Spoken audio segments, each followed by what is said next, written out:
लिहिली होती आणि ठोकलं एका गाडीवर ठोकलं त्यांनी, फार लागलं त्यांना, पण जास्त काय लागेल नाही एवढं, पण लागलेलं आहे.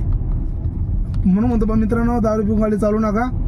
दारू ही 5 मिनिटासाठी सुख देऊ शकते, पण आयुष्याला वाट लावून जाते. एवढं मात्र सगळ्यांनी ध्यानात ठेवा आणि दारूवर नियंत्रण ठेवा. दारू पिऊच नका. धन्यवाद. आणि गाडी सांभाळून चालवा.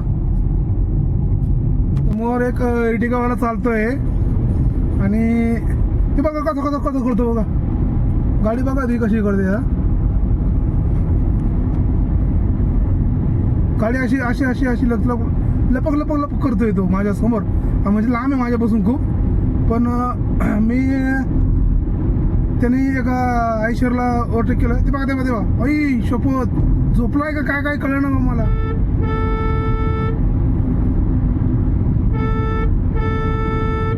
आई शपथ, उद्या नको काय बाबा. गाडी अशी गरगर फिरवली डायरेक्ट. नागिन खेळायला तो. दारू पिलाय का नाही का काय, झोपाली बिचाराला काय माहिती. गाडी नंबर पण नाही माहिती मला, कारण मी एवढं तर मी लांब घेतलं ना, गाडी कंट्रोल करून घेतली लगेच मागं. नको म्हणलं बाबा, पण गाडी एवढी पूर्वपी डायरेक्ट खतरनाक. आणि एवढी बापरे म्हणलं. मी सध्या स्लोच आहे, पण मला नाही वाटत बघ की तो पुण्यापर्यंत. ऐशपत, अरे बाप, डायरेक्ट जागेवर डायरेक्ट. गाडी जवळपास ती 120-100च्या वरती गाडी आहे. आणि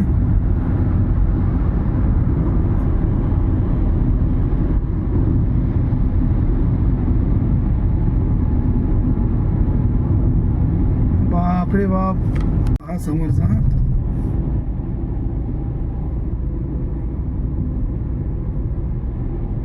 समोरचं बघा कसं खेळतोय. हा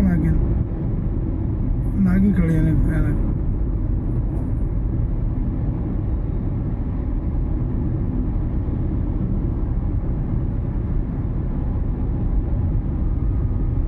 खतरनाक नागिन खेळ म्हणून मी आता पुढे आलो निघायच्या.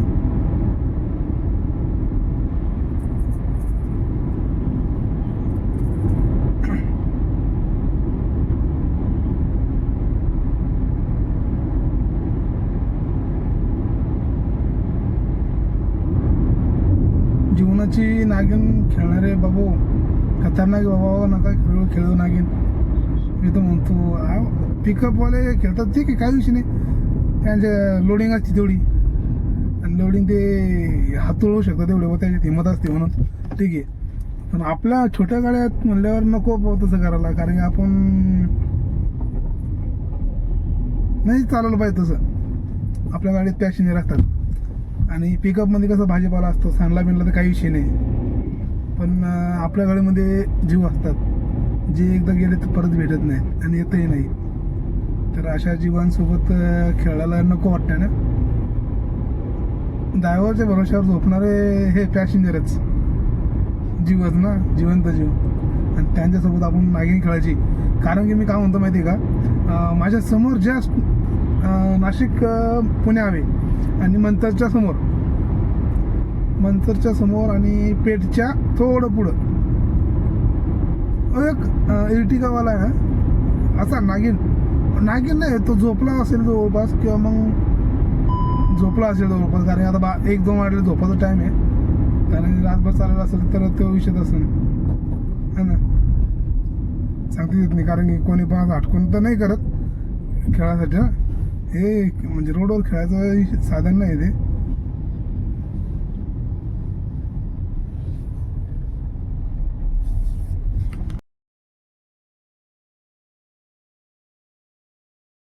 तर आपण ज्या गाडीला फॉलो करत होतो ना, जी गाडी अशी नागिन खेळत होती, आता पुढं ट्रॅफिक लागले आहे, जाम, फुल ट्रॅफिक आहे. माझं मत तसं नाही आहे, पण खरंच तो दादा आहे ना, गाडी खूप भयानक चालत होता. बिचारा झोपेत होता, कदनशीत होता, तो वरचा जाणे आणि तो जाणे. पण झोपलेला होता जवळपास. अशी नागिन ह्या रोडच्या ह्या कोपऱ्याहून ह्या कोपऱ्यापर्यंत ना गाडी अशी अशी होत होती. खूप दाखवतो तुम्हाला पुढचा आता म्हणजे हे लागलेला एकदम जाम झालेला प्रकार आहे हा.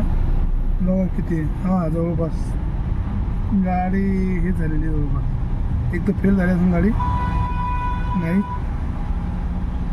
नाही नाही गाडी फेल नाही, तीच गाडी आहे.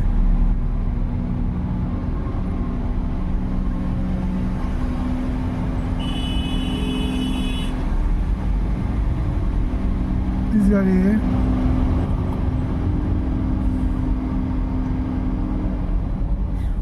हे बघ आहे का ठीक.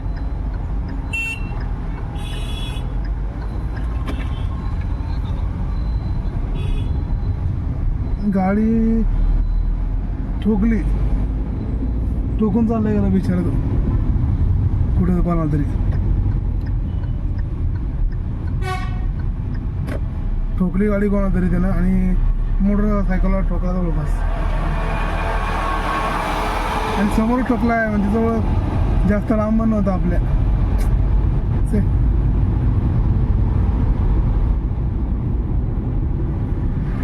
का बरं असतं मोटरसायकलवाला होता आणि बाबा मग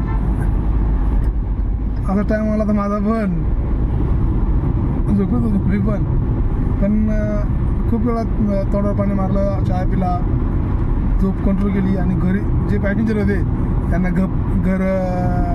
घरपोच सोडलं आणि नको म्हणलं परत झोपेसोबत पंगा घ्यायला नको. तिच्यासोबत पैसे लावले तर मी स्वतः हरेल आणि असा तसा आणणार नाही, जीवनातून हरेल. त्याच्याकरता मी आता झोपणे पहिले करतोय.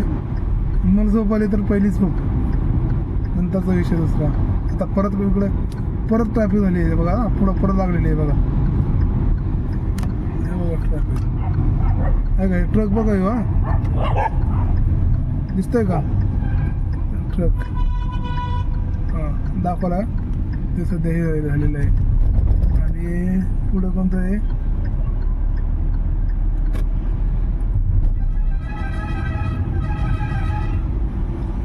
पुढं ट्रॅक्टर होतं एक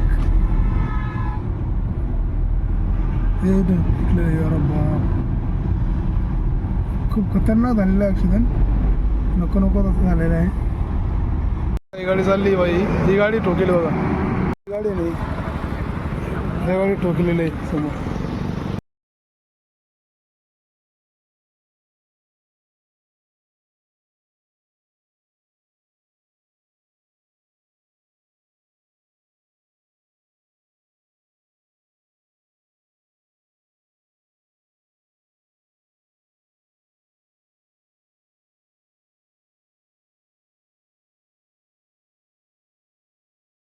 त्या गाडीनं त्या भावाच्या गाडीला ठोकली ना, तो भावाला लागलं जवळपास भयानक लागलेलं आहे एकदम. पोलीस दिले आलेत, ट्रॅफिक पोलीस ऐकून आले, सगळे आले. गाडी भयानक ठोकलेली. फोटो टाकले तुम्हाला, फोटो बघा. पण दादा भयानक ठोकलेली गाडी डायरेक्ट. काचं पण एवढे भयानक पडले काचं. आणि गाडी भाऊने कशी लावली माहिती आहे, म्हणजे मागून ठोकली नाही की पडून ठोकेल नाही गाडी याने ह्या एक सुप्रोच्या आडवी घातली, आडवी भर रस्त्यात. म्हणजे गाडी ही डाव्या साईडनं गाडी चालत होती, हा उजव्या साईडनं घुसून आणि आडवी घातली गाडी त्यांनी. आडवी घातली त्या दादाला डोक्याला मार लागलेला आहे. आणि त्याचाच टाकतो भाऊ 10 पण आडवी दे लागलेला मार त्याला. ड्रायव्हर होता तो. आणि तो कुठले माहिती येतो एकदम गरीब आहे, यवतमाळचे बेकार वाटते एकदम की बाहेर ॲक्सिडेंट झाला अशी. आणि तिथं गाडी उचलायला गेलो होतो, म्हणजे त्या लोकांना उचलला नसतं. पण तोपर्यंत पोलीस साहेब येईल, मी साईडला आलो समोर, मला थांबू दिलं नाही की गाडी पुढे घ्या म्हणे. मग मी काय केलं, पुढे गेलो, पुढे जाऊन वापस आलो, रिटर्न जाऊन परत मागं लावली या गाडीमध्ये. पुढे नाही लावली, मागं लावली. आणि पाहायला गेलो तर आत्ता टाकलेले. आणि खरंच त्या एका मोटरसायकलवाल्या दादांचे धन्यवाद की त्या दादाने स्वतः ॲक्सिडेंट होता बघितला आहे ॲक्सिडेंट झाल्यानंतर त्या दादांनी यांना ॲम्ब्युलन्स बोलवून दवाखान्यात म्हणजे नेऊन मलमपट्टी करून एक दादा ॲडमिटच आहे आणि ह्या दादाला वापस आणलं आहे गाडीपाशी. आणि गाडीमध्ये माल होता. यांची काही गलती नाही, थोडीही गलती नाही ह्या सुपरवाल्यांची. त्या इर्टिकावाल्या दादाचीच गलती आहे. गलती अशी की फक्त ते दारू पिले होते आणि जास्त दारू झाल्यामुळे त्यांना गाडी कंट्रोल नाही करता आली. कंट्रोल करता नाही आली म्हणून त्यांनी म्हणजे मागच जवळपर्यंत मी तुम्हाला म्हणलं ना त्यावेळेस त्यांनी गाडी ह्या झाडावरून त्या झाडावर ह्या काठावरून त्या काठापर्यंत गाडी चालत होते. ते मी तिथं म्हणजे तिथून एक हे केलं की बा हे कुठंतरी गाडी ठोकतात, कोणाला तरी ठोकतात किंवा स्वतः ठोकतात. नशीब ती गाडी म्हणजे त्यांना पण जास्त काय लागेल नाही एवढं. नशीब किती 2-3 पुलं आहेत उडम पूल, ते उडम पुलावरून खाली नाही यायला नव्हते पाहिजे. पण ह्या माणसाचं नुकसान केलं का नाही. आता समोरचा व्यक्ती भरून घेतो का काय करतो, इन्शुरन्स असेल तर इन्शुरन्स असेलच म्हणा गाडीचा, इन्शुरन्समध्ये क्लेम होऊन जाईल. पण त्या मुलाला मार लागलेला, समोरच्या जो ड्रायव्हर होता त्याला मार लागलेला खतरनाक. आणि मी मागच बघितलं अरे गाडी ठोकली, बेकार वाटतं इथून नाही का. चला तर दादांनो, दारू पिऊन गाडी चालवू नका. मी पण ड्रायव्हरच आहे पण बरोबर नाही आहे. दारू प्या तुम्ही, तो विषय नाही. गाडी एका साईडला लावा, दारू प्या, जेवण करा दणकावून. जिथं पावशेर चिकन खाता तुम्ही 1/2 किलो चिकन खा दारू प्याल्यानंतर. सन झोप घ्या एक मस्त आणि मूड फ्रेश करून उठा आणि मग गाडी चालवा. दारू प्या, 90 प्या, क्वार्टर प्या, 2 क्वार्टर प्या, काही विषय नाही. पण जेवण तेवढंही करा. जेवण सणकावून जेव्हा माहिती आहे जेवण झाल्यावर झोप येते, जेवण केल्यानंतर झोप येतेच. दारू प्यायला प्या का नका पिऊ, थोडी एक रेस्ट घ्या. कारण की माझ्यासोबत मग झाले होतं. मी तर काय सांगतो मला, मी नाशिकहून पुण्यासाठी चाललो होतो आणि झोप मला आवडत नव्हती. तर शेजारच्या व्यक्तीनं मला 2दा उठवलं. माझे पण डोळे लागले होते, असे गुंगलं होतं मी पण मी जवळपास नाशिक ते पुणे 200 किलोमीटर आहे. मी 100 किलोमीटर आल्यानंतर मला झोप यायला सुरू झाली होती. तर 100 किलोमीटर जवळपास 15 वेळा तोंड धुतलं होतं आणि 7 वेळा चहा पिला होता आणि एक स्प्राईट. मग विचार करा मला झोप किती यायचं असेल. तरी पण गाडी स्लोली आणली, रेस्ट केला थोडा मधात राजगुरुनगरच्या मागे थोडाफार रेस्ट केला होता. झोपलो थोडं, नॉर्मल झोपलो 15-20 मिनटं. गाडी टप केली घरी आणि घरी केली, लगेच लावली गाडी परत. नो ओके चला मित्रांनो, आपण ज्या गाडीला म्हणत होतो ना गाडी अशी तशी, ती व्हाईट पट्टीची गाडी होती आणि सगळे पिलेली होती आणि ठोकलं. एका गाडीवर ठोकलं त्यांनी, फार लागलं त्यांना, पण जास्त काय लागेल नाही एवढं, पण लागलेलं आहे. म्हणून म्हणतो पण मित्रांनो, दारू पिऊन गाडी चालू नका. दारू ही 5 मिनिटासाठी सुख देऊ शकते पण आयुष्याला वाट लावून जाते. एवढं मात्र सगळ्यांनी ध्यानात ठेवा आणि दारूवर नियंत्रण ठेवा. दारू पिऊच नका. धन्यवाद. आणि गाडी सांभाळून चालवा. दारू पिऊ नका, सुरक्षित प्रवास करा, सावधगिरीने गाडी चालवा. जीव आपला आहे. गाडी नव्यानं बनते, नव्यानं सुरू होते. गाडी बनवायला कारागीर आहेत, पण एक वेळेस शरीर गेले ना तर शरीराला बनवायला आपण म्हणतो डॉक्टर आहेत, पण डॉक्टरचे प्रयत्नही सुद्धा फेल होऊ शकतात. तर गाडी आरामात चालवा. धन्यवाद.